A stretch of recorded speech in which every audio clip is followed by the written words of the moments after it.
Ela declarou vingança contra os deuses e agora precisa conquistar aliados, mas o destino não está do seu lado, pois essa é a segunda parte da animação Crepúsculo dos Deuses, e eu sou F, o esquecido da fábula. Então vamos pra história. Thor, todo imponente, aparece perto de um naufrágio e começa a olhar uma mulher na beira do mar, e aqui não tem perdão, porque os deuses antigos não perdoavam o que tinha buraco e sorria, então essa já foi pro abate. E depois ele vai treinar seu filho para se tornar um grande lutador, mas Baldur aparece e diz que Odin disse para ele não sair de casa, pois começaram um plano de vingança contra ele, e Baldur diz que era uma mulher chamada Noiva de Sangue, que estava atrás dele por ter acabado com a tribo de gigantes dela, e na raiva ele dá um tapa no Mequetrefe que desmaia na hora. Loki estava transformado em lagartixa, observando tudo, porque isso fazia parte do seu plano desde o início, e um gato o pega e o leva até a deusa Freya, que estava observando tudo, e ela era a esposa de Odin, mas para quem conhece a história, sabe que ela só aceitou se casar com ele para criar um pacto entre o povo Vanir e os Aesir, pois eles estavam em guerra durante anos, pois Odin não aceitava que eles fossem poderosos, e para selar o pacto com Loki, ela dá um pouco de leite de peito. Que porra é essa, marreco?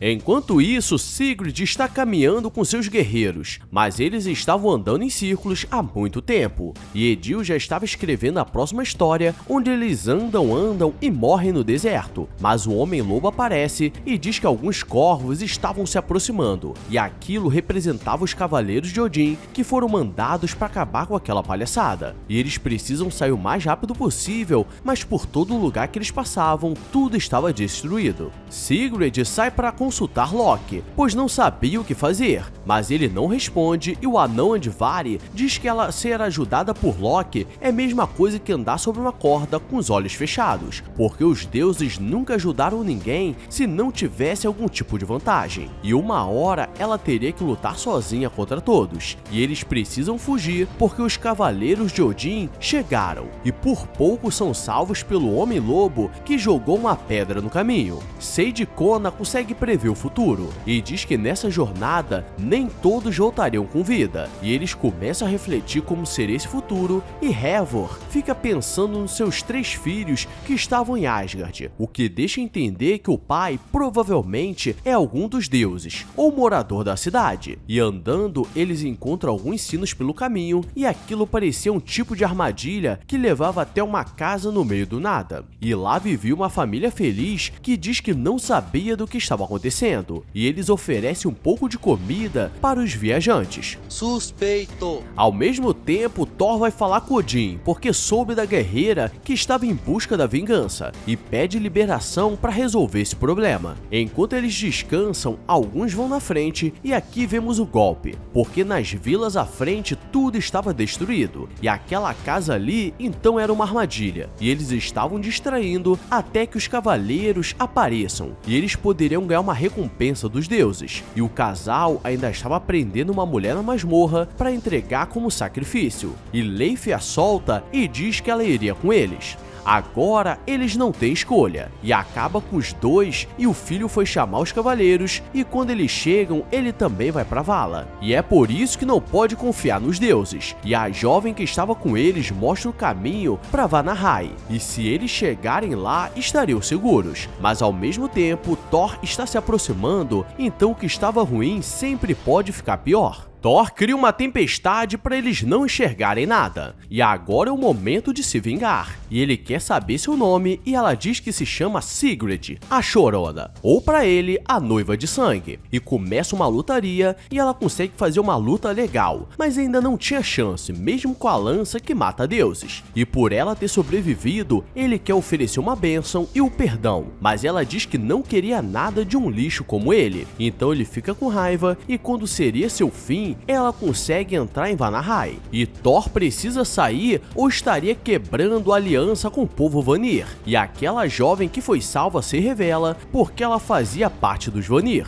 E galera, essa jornada está ficando cada vez melhor. Então deixa sua curtida porque daqui pra frente é só pra trás. Agora vamos continuar. Thor está em casa e sua esposa percebe que ele estava impaciente e pergunta se pode fazer algo para animar, mas ele estava nervoso com algo e percebe uma pegada vermelha no chão, mas ninguém vê. Então ele segue até do lado de fora e uma mulher estava esperando e ele acha que ela estava menstruada, mas ela diz que ela era a deusa da derrota e só conseguia vê-la quem já conheceu a derrota. E ele começa a ficar desesperado porque essa foi a primeira vez. Os viajantes são levados até os deuses Vanir e aquela jovem foi apenas um teste para saber o coração deles. E eles pedem ajuda nessa jornada, mas eles não querem fazer nada porque fizeram uma trégua e uma aliança de paz. E Leif se ajoelha implorando por ajuda. E ele nunca tinha feito isso, mas ele estava disposto a tudo para ajudar sua mulher a concluir essa vingança. Mas como não daria certo, Loki aparece no ouvido da Sigrid e diz que poderiam trazer as maçãs dos deuses que foi levada por Odin. E essa maçã era responsável por trazer a imortalidade deles. E enquanto os Azir viviam para sempre, eles estavam apodrecendo. Eles aceitam essa proposta e se sobreviverem a essa jornada, eles teriam a bênção e uma ajuda na jornada. E Sigrid vai falar com Leif porque nunca ouviu como fraco se ajoelhando e implorando por ajuda. Ele diz que agora as coisas mudaram e a luta não é contra homens, e ele faria o que fosse preciso. E Egil era seu escravo desde pequeno quando Leif era conhecido como impiedoso, mas ele estava disposto a mudar isso e diz que agora ele era livre e poderia ir para casa porque não é certo levá-lo em uma jornada que ele poderia morrer. Egil não sabe o que fazer e vai falar com Seidkona sobre o que fazer porque não sabe como é ser um homem livre. E ela diz que se ele voltar para casa, poderia viver contando muitas histórias, mas se ficar, sua jornada seria muito curta. E ele pede ajuda, mas ela acha que ele queria dar uma brincada com ela para poder contar para os outros. E ele sai triste porque só queria um conselho. Eles iriam nessa jornada, mas onde estava o pomar das maçãs era protegido por um dragão chamado Fafnir.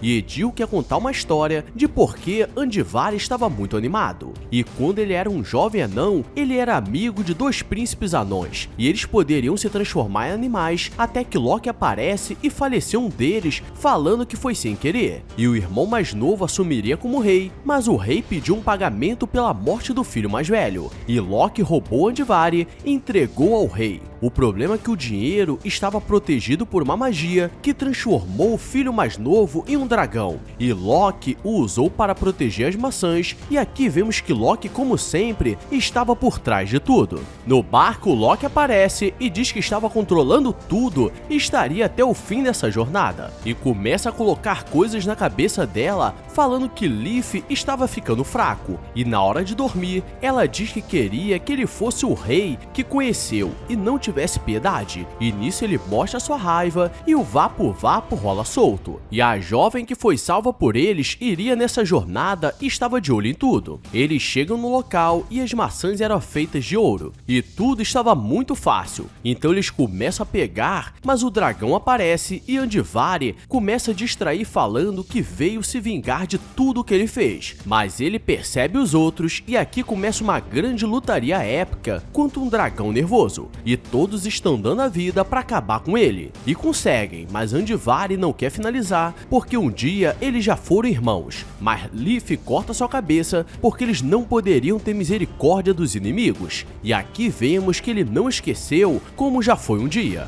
Eles voltam e a missão foi concluída, e eles entregam as maçãs e os deuses Vanir vão pra cima. O problema é que eles começam a passar mal porque todas estavam envenenadas, e Leif percebe que foi Loki que armou isso tudo, então todos começam a fugir, mas Leif fica para trás e ele estava disposto a morrer para que eles concluam a jornada. Então agora você vai ter que esperar o próximo episódio porque o mistério vai ficar no ar. Então deixa sua curtida e se inscreve para não perder a terceira parte. Agora vou nessa, fui!